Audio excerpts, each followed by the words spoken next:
Okay masters, ధ్యానం అంటేనే నాకు ఇష్టం. మీరు కాదంటేనే కొంచెం కష్టం. పత్రిజీ గారు చెప్పిన శ్వాస మీద ధ్యాస, ఆయన రాసిన బుక్స్ ఎంతో శ్రేష్టం. దాన్ని చదివి ధ్యానం చేసి చెప్పే సేవలో ఎంతో సంతుష్టం. ఎక్కువ వాటితో చేసే సేవలో చేయడం ఎంతో సంతుష్టం. వాటి ద్వారా రాబోయే తరాలకి దారి చూపించడం మన అదృష్టం. ఎక్కువ ఆలోచించి అనుమానించి ఆలోచించి నిర్లక్ష్యం చేయొద్దండి, అది మీ ఇష్టం. సరే సవాలంటూ వస్తే రండి కోరి, మీ ఇష్టం మా ఇష్టం కలిపి చేసి చూపిద్దాం. ధ్యానం కన్నా ఏది లేదు ప్రపంచంలో శ్రేష్టం. సో ఒకసారి బ్రహ్మర్షి పత్రిజీ సుభాష్ పత్రిజీ గారికి మనల్ని అందరినీ ఒక చోట చేర్చిన దానికి గురువు గారికి అందరూ ఒకసారి గట్టిగా క్లాప్స్ పెట్టుకుందాం. సో జూమ్లో పాల్గొన్న ఆత్మబంధువులందరికీ, వింటున్న వాళ్ళందరికీ, వీడియోలు ఆన్ చేసిన వాళ్ళందరికీ మరియు వీడియోలు ఆన్ చేయని వాళ్ళందరికీ కూడా ప్రత్యేకంగా మీ అందరికి కూడా మా తరపున, గురువు గారి తరపున, సీనియర్స్ తరపున, అందరి తరపున మీ అందరికి కూడా పేరు పేరున ఆత్మావందనాలు తెలియజేసుకుంటూ, నన్ను పరిచయం చేసుకోవాల్సిన అవసరం లేదు, మీకు ఆల్రెడీ తెలుసు. యాక్చువల్గా లలిత మేడంతో ఎన్నోసార్లు అప్పుడప్పుడు ఫోన్లో కొన్ని డిస్కషన్ చేస్తుంటా నేను. ఎందుకో మళ్ళీ ఈరోజు వెంకటేశ్వర స్వామి పద్మావతమ్మ ఒకసారి రాసుకునే చెప్పచ్చు కదా పాంప్లెట్ అన్నట్టు అనిపించింది. విన్న వాళ్ళకి మళ్ళీ ఒకసారి వినండి. విన్న వాళ్ళకి బాగుంటుంది, విన్న కొత్త వాళ్ళకి ఇంకా బాగుంటుంది. అంటే ఏమంటే మాస్టర్స్, తిరుపతిలో ఉన్నాం కాబట్టి అదొక అదృష్టంగా భావిస్తూ వెంకటేశ్వర స్వామి పద్మావతి అంటే తిరుపతిలో నిత్య కళ్యాణం జరుగుతుంటుంది కదా, వాళ్ళిద్దరూ వచ్చి మనల్ని అడిగితే, వాళ్ళిద్దరూ వచ్చి మనల్ని కానీ అడగగలిగితే ఏం అడుగుతారు అనేది ఒక ఆలోచన వచ్చి రాశా నేను. మీ ఇంట్లో మీ పిల్లలకి కళ్యాణ శుభకార్యం జరిగేటప్పుడు ఏ హింస చేయకుండా ఎంతో నియమనిష్టలతో ఎంతో పవిత్రంగా ఉన్నారు మీరు. మాకు అంటే వాళ్ళిద్దరికీ నిత్య కళ్యాణం అనే శుభకార్యం జరిగేటప్పుడు అదే నియమనిష్టల్లో లేరు మీరు. ఎందుకు? వాళ్ళు మనల్ని ప్రశ్నిస్తున్నారండి. ఓకేనా? మీరు పూజించే అవతారమైన మత్స్య అవతారం అంటే చేప, కోడి, మేక, కరుణ లేని మీకు వచ్చే కష్టాలకి కర్మలకి కారణం ఎవరు? మీరా మేమా? ఒక పక్షిని, భూమి మీద ఉన్న జీవరాశుల్ని ప్రేమించలేని మీకు కోరుకున్న ఆరోగ్యం, ఐశ్వర్యం, ఆనందం, ముక్తి, మోక్షం ఎలా వస్తుంది? చివరగా మాంసం తినే మనుషులు మహాత్ములు ఎలా అవుతారు? సో క్లియర్గా ఉంది కదండి, బాగా అడిగారు. దీనికి నేను ఆన్సర్లు చెప్పక్కర్లేదు, మీకే పాటికి మనసులో మీ మైండ్ ఆన్సర్లు చెప్తుంటుంది.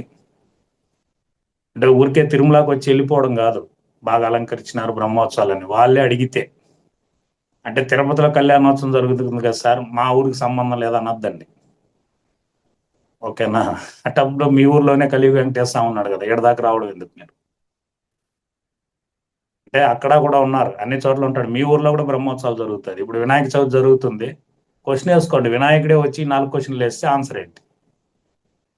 విజయవాడలో ఉన్నవారు అమ్మవారి దుర్గమ్మ ఉత్సవాలు జరుగుతుంది, ఆమె వచ్చి ప్రశ్న వేస్తే ఆన్సర్ ఏంటి? సో ప్రతి చోట ఒక శ్రేష్టమైన స్వయం విగ్రహం ఉంది మనం ఉన్న చోట.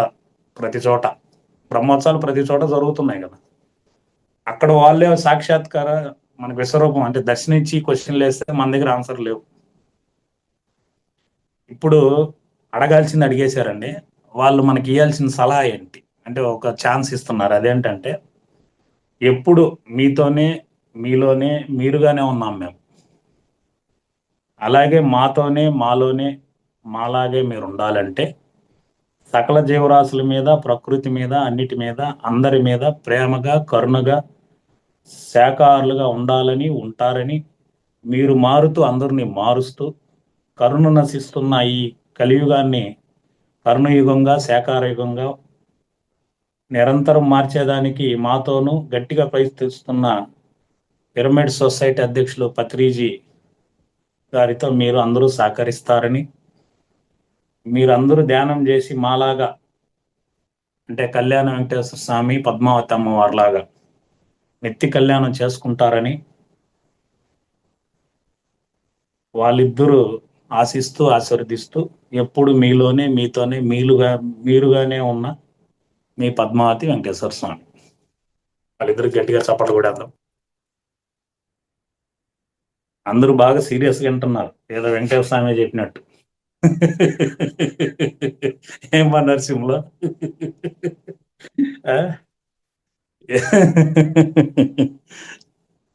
అంటే దేవుడు సీరియస్ గా చెప్తే ఎట్టుంటుందని చెప్పా. ఓకే, ఈరోజు మనం టాపిక్ ఏంటంటే A to Z.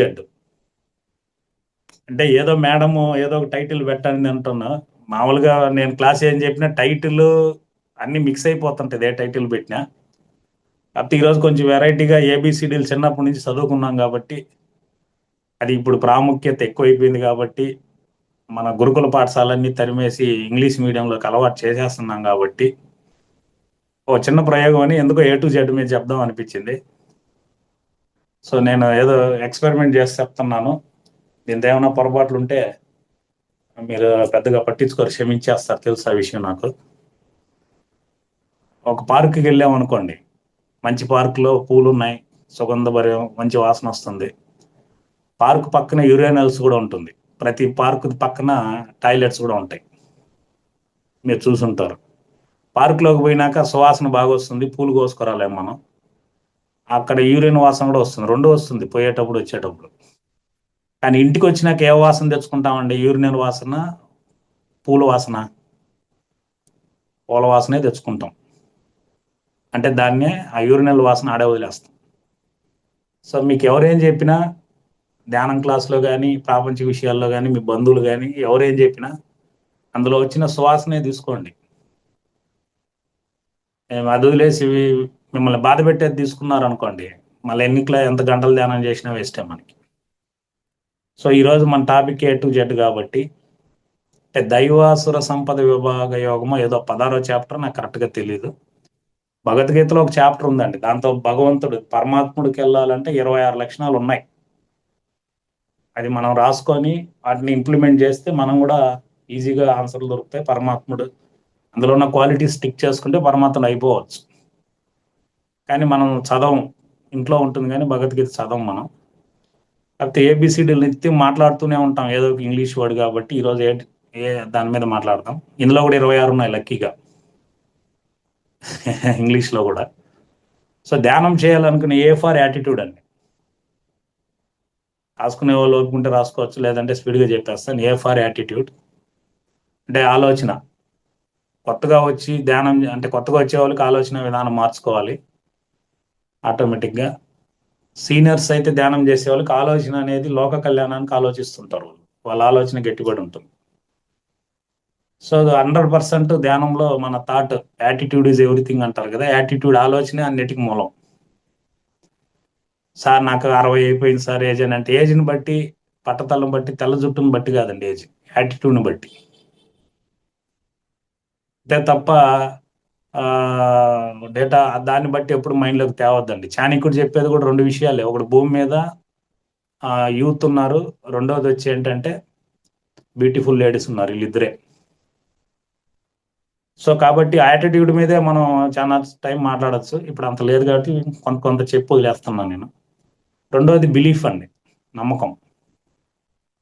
సో నమ్మకం ఎలా ఉండాలి అని అంటే, కొత్త వాళ్ళకన్నా పాత వాళ్ళకన్నా ఒక గురువు దగ్గర శిష్యుడు చేరుతాడండి. ఆల్రెడీ మీకు చెప్పుంటాను, ఏ జూమ్లో చెప్పినా తెలియదు కానీ, ఒక దొంగ స్వామి దగ్గర ఒక శిష్యుడు చేరుతాడు ఆధ్యాత్మికంగా ఎదగాలని.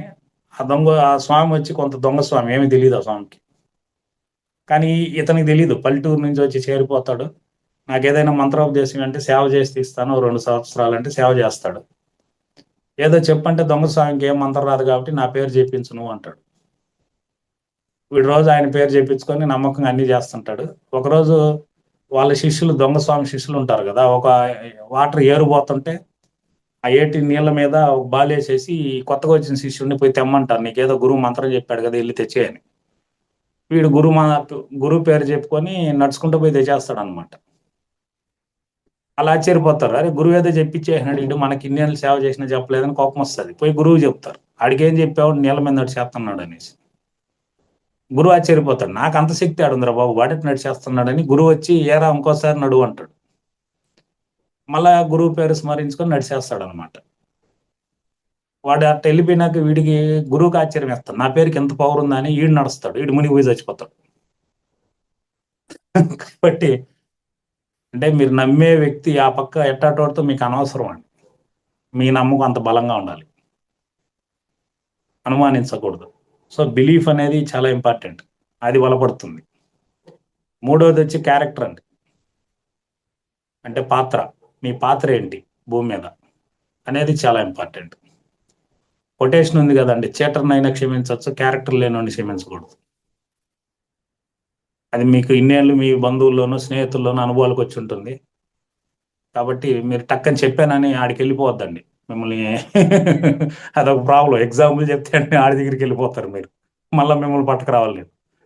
అలా వెళ్ళొద్దండి. నాలుగోది వచ్చి డెడికేషన్ అండి, అంటే అంకితం. అది ఖచ్చితంగా ఉండాలి. ఆ డెడికేషన్ మనం ధ్యానంలోకి వచ్చినాక మన అంకితం దేనికి అవుతున్నాం, మనకి ఏది ముఖ్యం అనేది మీరు ఆలోచించుకోవాలి. దాని మీద ఎక్కువ వివరణ లేదు, నాకు స్పీడ్గా చెప్తా, మళ్ళీ లాస్ట్లో డిస్కషన్ చేద్దాం. సో డెడికేషన్ అనేది ఇంపార్టెంట్. మళ్ళీ ఏమండి, ఈ అంటే ఎఫర్ట్, అంటే మీరు కృషి చేయాలి. సో కృషి చాలా ఇంపార్టెంట్. తర్వాత వచ్చేది ఏంటి, ఫోకస్, అంటే దృష్టి. తర్వాత ఏంటంటే గోల్, మీ లక్ష్యం. గమ్యం వేరు, లక్ష్యం వేరండి. అమెరికా దాకపోయేది లక్ష్యం అనుకోండి, గమ్యం అంటే మీరు ఎక్కడికి చేరాలి, అది మెయిన్. జీ అయిపోతేనే హెచ్ అండి. హెచ్ అంటే ఏంటంటే ఆర్ట్ఫుల్నెస్, మీరు చేసేది హృదయపూర్వకంగా ఉండాలి, ఆర్ట్లో నుంచి రావాలి. అది ఏది నటించి డ్రామాలు రాకూడదు. తర్వాత వచ్చి ఇంటిమెసీ. ఇంటిమెసీ అంటే ఆత్మీయత అండి. అది బాగా మనలో ఆత్మీయత అనేది బాగా పికప్ అవ్వాలి. ఈ మధ్య ఓషో కూడా మొన్న రిలీజ్ చేశారు ఇంటిమెసీ అనే బుక్, తెలుగులో అనువాదించి, ఆత్మీయత అని. చదవండి దాన్ని, కొత్త బుక్ 400 ఎంతో ఉంది. తర్వాత వచ్చి జడ్జిమెంట్ అండి, జే అంటే నిర్ణయము. కానీ మన జడ్జిమెంట్ చేయకూడదు అంటారు కదా గురువు గారు, ఎవరిని జడ్జి చేయొద్దు, నువ్వు తీర్పు ఇచ్చేవద్దు అనేసి. నిర్ణయము, ఇవన్నీ ఇంపార్టెంట్ అనమాట. నిర్ణయం అనొచ్చు, వివేచన అనొచ్చు, జడ్జిమెంట్. తర్వాత వచ్చి కే అంటే కుడోస్ అండి, QUDOS. కుడోస్ అని అంటే వైభవము, దాని మీనింగ్ అంటే మన జీవితం ఒక వైభవంగా మారుతుంది అనమాట. తర్వాత ఎల్. ఎల్ అంటే ఏం పెట్టుకుందాం జ్యోతి మేడం, లీడర్షిప్ అని పెట్టుకోవచ్చు, మీకు కూడా చాలా ఐడియాలు వస్తాయి. సో నేను రాసుకుంది ఏంటంటే లవ్, అంటే ప్రేమ. ప్రేమ అంటే మన సినిమాలో చెప్పినట్టు ప్రేమించు మర్చిపో ప్రేమ కాదు. మనకుండేది మోహం. మనకు వచ్చే ప్రేమ రావాల్సిందేనంటే మెర్సీ నుంచి వచ్చే ప్రేమ ఉండాలి. మెర్సీ అంటే కరుణ. కరుణ నుంచి వచ్చేది నిజమైన ప్రేమ. అది ఇంతకుముందు కూడా చెప్పాను. అహంకారం నుండి మోహం పుడుతుంది, కరుణ నుంచి ప్రేమ పుడుతుంది. అహంకారం నుంచి పుట్టే మోహము తగులుకునేది నేర్పిస్తుంది, కరుణ నుంచి పుట్టే ప్రేమ త్యాగాన్ని వదులుకునేది నేర్పిస్తుంది. అది మీరే ఆలోచించుకోండి. మీ బంధాలతో, మీ పిల్లలతో, మీ భార్యాభర్తల బంధంతో మీరందరూ తగులుకో ఉన్నారా, వదిలేదానికి కూడా మైండ్ కరెక్ట్గా ఉందా లేదా, అది మీరు ఫిక్స్ చేసుకోవాలి. అది తర్వాత మెర్సీ అయిపోతానే నోబుల్ మైండ్. నోబుల్ అంటే అద్భుతమైన అండి, అంటే ఒక సైంటిస్ట్కి ఇస్తారు కదా, అద్భుతమైన అనమాట. ఎప్పుడైతే మన థాట్స్ అంటే నోబుల్ స్థితికి, అద్భుతమైన స్థితికి మనం వెళ్తామో, ఆటోమేటిక్గా మనకు వన్నెస్ అనేది వచ్చేస్తుందండి. వన్నెస్ అంటే ఏకత్వం. సో మనకంతా ఎనర్జీ రావడానికి మెయిన్ మూలం ఓ అనమాట. ఆ ఏకత్వం స్థితిలోకి వెళ్ళిపోతాం. తర్వాత పి అంటే పర్సనాలిటీ. అంటే పర్సనాలిటీ అంటే వ్యక్తిత్వం అండి. మీ వ్యక్తిత్వం. ఇంతకుముందు కూడా చెప్పాను నేను. అందంగా ఉంటే కెమెరాలో బంధిస్తారు, పేరుంటే సన్మానాలతో సత్కరిస్తారు, కీర్తుంటే బిరుదులతో పురస్కరిస్తారు, డబ్బు బాగుంటే చనిపోయినాక చందనం కట్లో తగలేస్తారు, వ్యక్తిత్వం బాగుంటే గుండెల్లో పెట్టుకుంటారు. సో బుద్ధుడిని గుండెల్లో పెట్టుకున్నాం కానీ భూమి మీద పరిపాలించిన ఏ రాజుల్ని రాక్షసుల్ని ఎవరిని పెట్టుకోలేం మనం. మన బంధువుల్ని మన ఇంట్లో పోయిన వాళ్ళు కూడా పెట్టుకోలేం మనం. సంక్రాంతికి బట్టలు పెట్టేటప్పుడు తప్ప. అదేమైనా మనకు ఆస్తులు బాగా ఇచ్చుంటే అది కూడా గుర్తుపెట్టుకో ఉంటాం, లేదంటే తిడతా ఆర్తిస్తాం, అది వేరే కథ. కాబట్టి పర్సనాలిటీ, వ్యక్తిత్వం ఇంపార్టెంట్. తర్వాత వచ్చి క్వాలిటీ అండి. ఎక్కడైనా క్వాలిటీ ఇంపార్టెంటే కదండి. భార్య భర్తల్లో కూడా క్వాలిటీ భర్త కావాలి, క్వాలిటీ భార్య కావాలి. కానీ మనకి క్వాలిటీ క్వాంటిటీ అంటే ఎంత, ఎంత ఎన్ని గంటలు నాతో ఉన్నాడా, ఎన్ని గంటలు నాతో భార్య ఉనిందా, ఏదైనా ఎంత ఎక్కువ సేపు ఉన్నాడనే కాదు, ఉన్న కొంతసేపు అయినా ఎంత ఆనందంలోకి తీసుకెళ్లారనేదే ముఖ్యం. తినే తిండ్లు అయినా, భార్యాభర్తల బంధంలో అయినా, what ever may be any relations. So కాబట్టి క్వాలిటీ అంటే నాణ్యత, విశిష్టత, నాణ్యత, ఎన్నో పదాలు వస్తాయి దానికి. నాణ్యత పెట్టుకుందాం మనం. తర్వాత రికగ్నైజేషన్ అంటే ఏంటి? గుర్తింపు, రెస్పెక్ట్. సో ఈ రోజుల్లో ఏంటంటే మనిషికి డబ్బున్నా లేకపోయినా, తిండి ఉన్నా లేకపోయినా, ఏదున్నా ఓకే సర్దుకుంటాడు. కానీ గుర్తింపుని ఎవరు వద్దనుకోరు. అది అవసరం కూడా. ఎదగాలంటే, సొసైటీని మార్చాలంటే రికగ్నైజేషన్ అవసరం. అందుకే పత్రిజీ గారు మనం ఎవరిని పరిచయం చేసినా వెంటనే మైక్ ఎందుకు ఇస్తారు మాట్లాడమని. ఎందుకంటే మనకు మాట్లాడేది రాదు, కాళ్ళు చేతులు కూడా అదొత్తాయి. అయినా కూడా గురువు మైక్ ఇచ్చినాక మనలో ఉన్న అది గుర్తింపు, ఆ జ్ఞానం తన్నుకొని వస్తుంది అనమాట. అది అవసరం. అంత గుర్తింపు మైక్ ఇచ్చారు కాబట్టి పిరమిడ్ సొసైటీ ఇంత ఉధృతంగా ముందుకెళ్తుంది. కాబట్టి ప్రశంస పన్నీరు వంటిది, చల్లుకోవాలి కానీ తాగుతూ కూర్చోకూడదు. అతన్ని పొగడుతున్నారు కదా అన్నాం అనుకోండి, మళ్ళా అహంకారం మాయలోకి వెళ్ళిపోతాం. అది కూడా ఉండాలి. పొగిడేటప్పుడు మనల్ని ఎవరైనా పొగిడేటప్పుడు ఏం చేయాలంటే చోటోడుగా ఉండాలి, తిట్టేటప్పుడు మోగోడుగా ఉండాలి. అది గుర్తుపెట్టుకోవాలి. రికగ్నేషన్ అయిపోయినాక సినర్జీ అండి. సినర్జీ అని అంటే సమానత్వం అంటారు దాన్ని. సమానత్వం అంటే ఏంటంటే, మీరు పక్షులు చూసారా? ఆకాశంలో వి షేప్లో వెళ్తాయి. ఒక పక్షి ముందు వెళ్తే వెనకాల అట్లా వి షేప్లో ఉంటాయి. ఈ ఫస్ట్ వెళ్ళే ఈ వెనకుండే పక్షులన్నీ కొట్టే గాలి వల్ల ముందరుండే పక్షి వెళ్తుంది. దానికి ఎక్కువ శక్తి అవసరం లేదు. కొంచెంసేపటికి వెనకుండే పక్షి ముందుకు వస్తుంది, ముందరుండే పక్షి వెనక్కి. అంత శక్తిని మార్చుకుంటూ ఉంటాయి అవి. వాటి దిశ పోయేంత వరకు ఆ వి షేప్ అలాగే ఉంటాయి, కానీ మారుతుంటాయి. అది అందులో ఉన్న సినర్జీ అనమాట. అందరూ కలిసి యూనిటీకి వెళ్ళిపోవడం. దీనికి మీకు ఎగ్జాంపుల్ ఏంటంటే, ఒక డీప్ ఫారెస్ట్ లో జింక గడ్డి తింటుంది అనుకోండి. దాని మీద కూర్చొని ఒక పక్షి ముక్కుతో గుచ్చి గుచ్చి గుచ్చి అందులో ఉన్న పురుగులు, ఆ చర్మంలో తోలు, ఆ ఎంటికల మధ్యలో పడ్డ పురుగుని గుచ్చి గుచ్చి తింటుంది. అది ముక్కు చాలా షార్ప్ కదండి, గుచ్చితే నొప్పి వస్తుంది కదా. అప్పుడు జింక తరిమేవాలి వాస్తవంగా ఆ పక్షిని ఎత్తుకుంటే. కానీ ఆ పక్షిని తరమదు, అది అంత ఏకాగ్రతగా గడ్డి తింటుంటుంది. అది ఎందువల్ల అంటారు జ్యోతి మేడం? మీరు ఆన్సర్ చెప్పండి. చాలా డల్గా వింటున్నారు కాబట్టి అన్మ్యూట్ చేయండి జ్యోతి మేడంకో. నాగమణి ఆల్రెడీ వినేసింది కథ, నాగమణికి వద్దులేండి.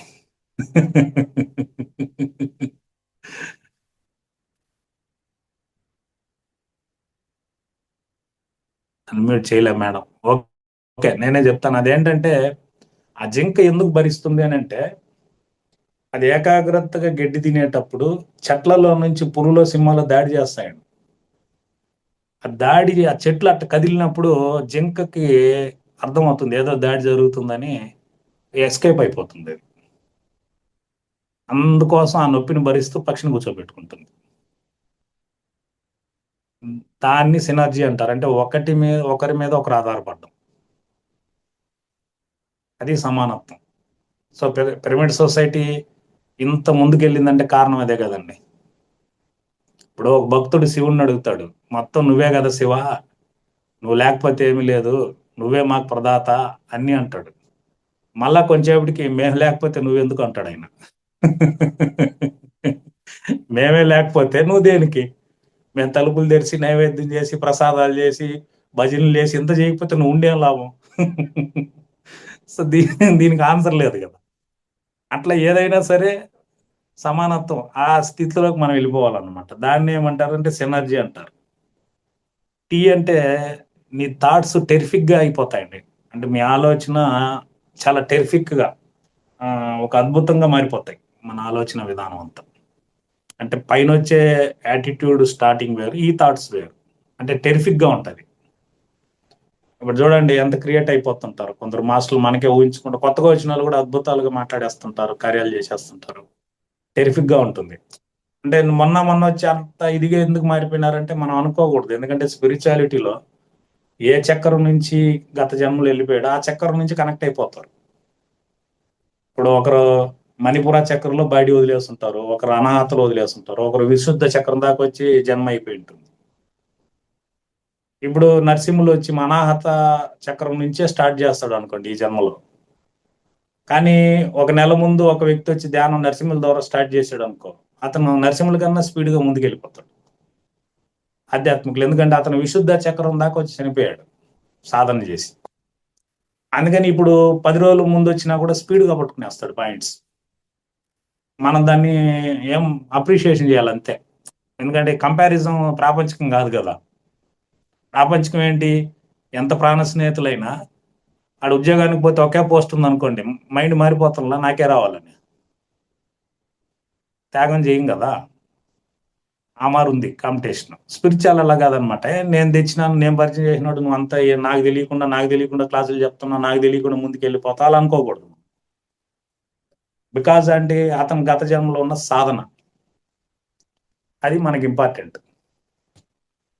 సో కాబట్టి ఆ టెరిఫిక్ అనేది మన మైండ్ సెట్ మారుతుంది. టీ అంటే టాలెంట్ ఎన్నో ఉన్నాయి. అంటే నేను నాకు తెలిసి చెప్తున్నా, మీకు కూడా థాట్స్ వచ్చిన ఆలోచనలు వస్తాయి వీటి మీద, మీరు కూడా మళ్ళీ ఆలోచిస్తారు. తర్వాత యూ అంటే యూనిటీ అండి, అంటే ఐక్యత. ఇప్పుడు తెలిసింది కదండి మనం అంతా ఒక ఆత్మ బంధువులం అని, ఇంతకుముందు ఎవరెవరో తెలియదు మనకి. సో ఒక యూనిటీగా తయారైనమ్మా. అందరి ఉద్దేశం ఏంటి? ఒక ధ్యాన జగత్ అవ్వాలి, పిరమిడ్ జగత్ అవ్వాలి, సాకార జగత్. ఆ యూనిటీ ఉండాలి మనలో. ఎవరు ఎక్కడున్నా ఒక లింక్ మారి సెల్ టవర్ ఎట్టయితే కనెక్ట్ అయిపోతుందో ఒకదానికొకటి, అట్లా మా పిరమిడ్స్ కనెక్టింగ్ ఎలా ఉంటుందో మన సోల్ కనెక్టింగ్ కూడా అలా వచ్చి యూనిటీగా ఉండాలి మనం. తర్వాత వచ్చి విజన్ అండి. విజన్ అంటే ఏంటి? ముందు చూపు. అంటే భౌతికంగా ఉండే ముందు చూపు కాదండి, మనకు ఆధ్యాత్మికంగా ఉండే ముందు చూపు. అంటే థర్డ్ ఐ, ఫోర్త్ ఐ, ఐలని కాదు కానీ ఫోర్త్ ఐ అనే థర్డ్ ఐ అనేది మన కళ్ళతో చూసి సినిమాలు చూస్తే వచ్చి పనుకున్నాక వచ్చేటివి థర్డ్ ఐ. మనం చూడనివి కూడా చూడగలిగేది ఫోర్త్ ఐ అనమాట. మనం చూడలేనివి కూడా చూడగలిగేది నాలుగో కన్ను అంటారు. అంటే ఇవన్నీ కన్నులు కాదు, అందు మీద మనం ఫోకస్ చేయాలి.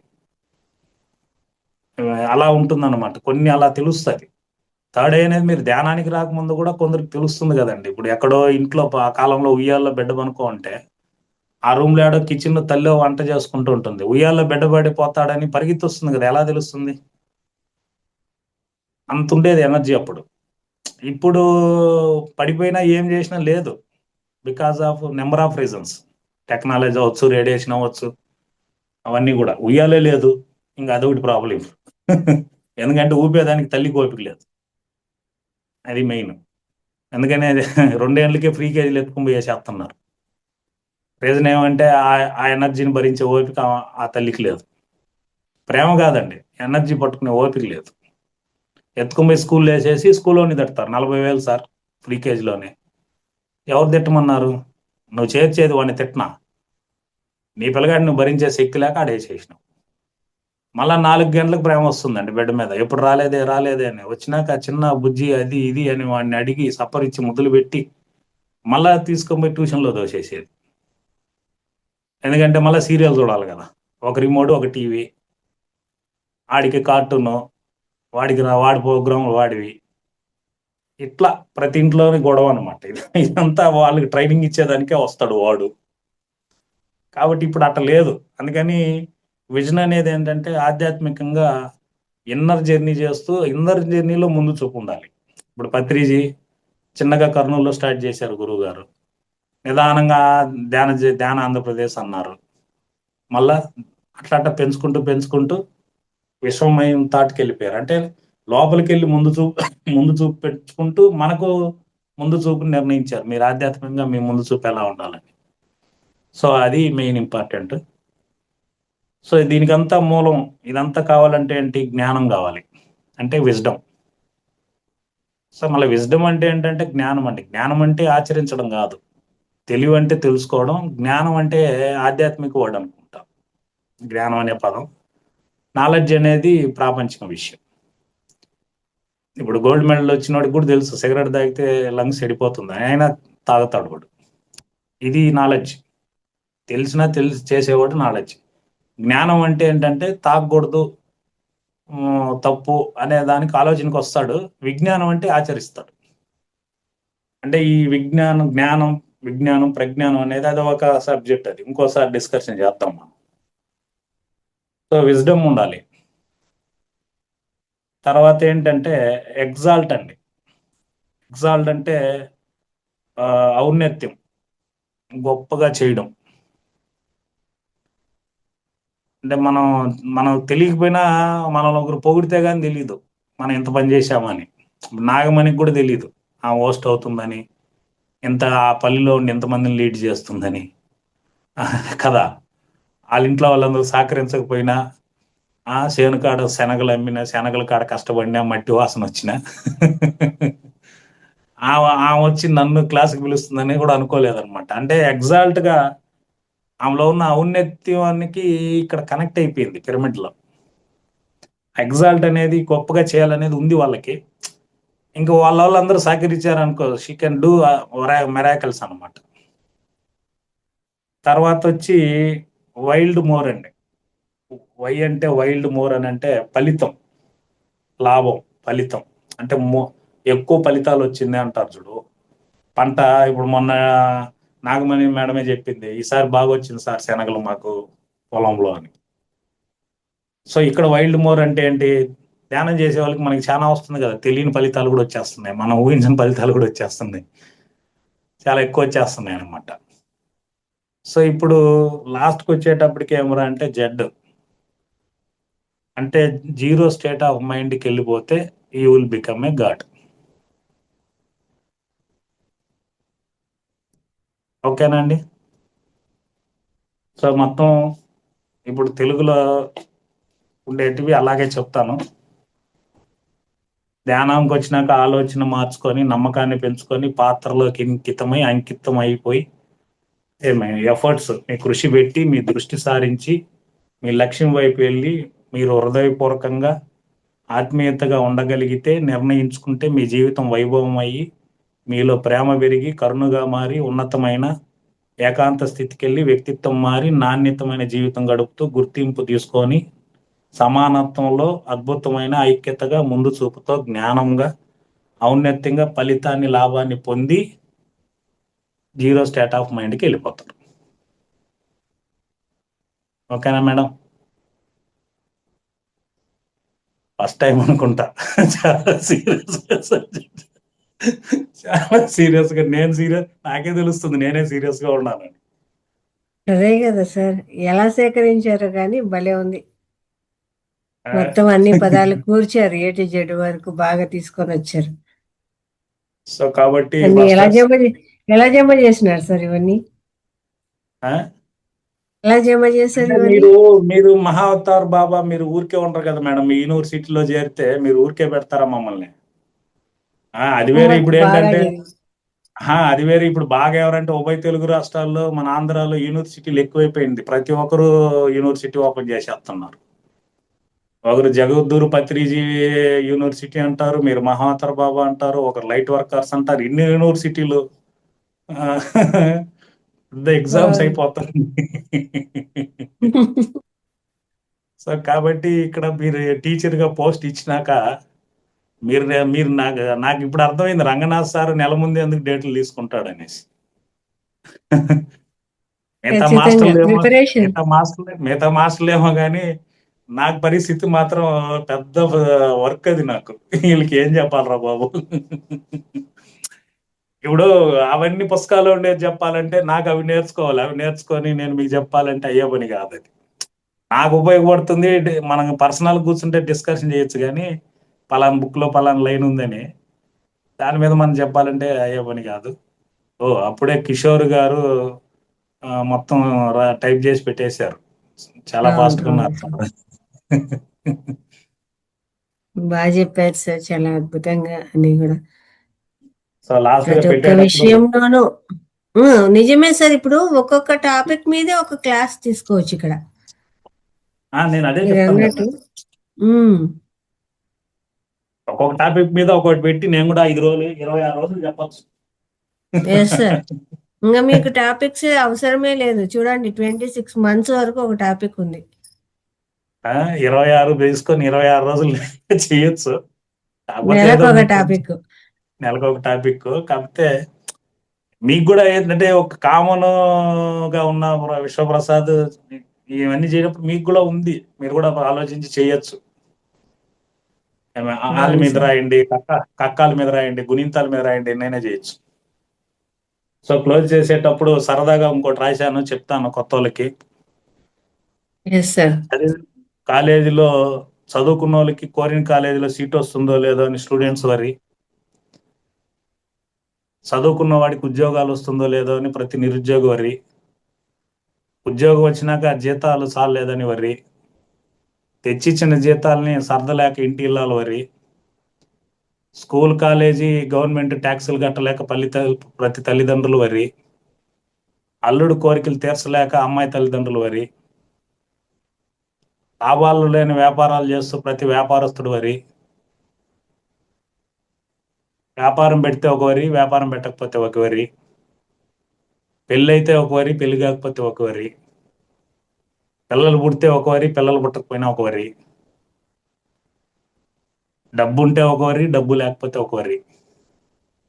ఇన్ని వరీస్ ఉంటే రాదా అండి రోగాల రుగ్మత వరి? కాబట్టి మీరు డోంట్ వరీ. మనకు మనకు ధ్యానం ఉంది. మనకు ధ్యానం ఉంది. Don't worry. ఇన్ని రాదా రోగాల రుగ్మత వరి? ఈ వరీస్ కన్నిటికీ మీరు డోంట్ వరీ. మీరు ఎవరికైనా చెప్తే విన్న వాళ్ళన్నా చేయండి మీకు ఎర్రి అని వాళ్ళకి చెప్పేద్దాం ఒకసారి. కోరి ఎక్కి చేద్దాం ఈ మెడిటేషన్ మీద స్వారీ. సో మీ అందరికీ మరొకసారి పేరు పేరున ఆత్మవందనాలు తెలియజేసుకుంటూ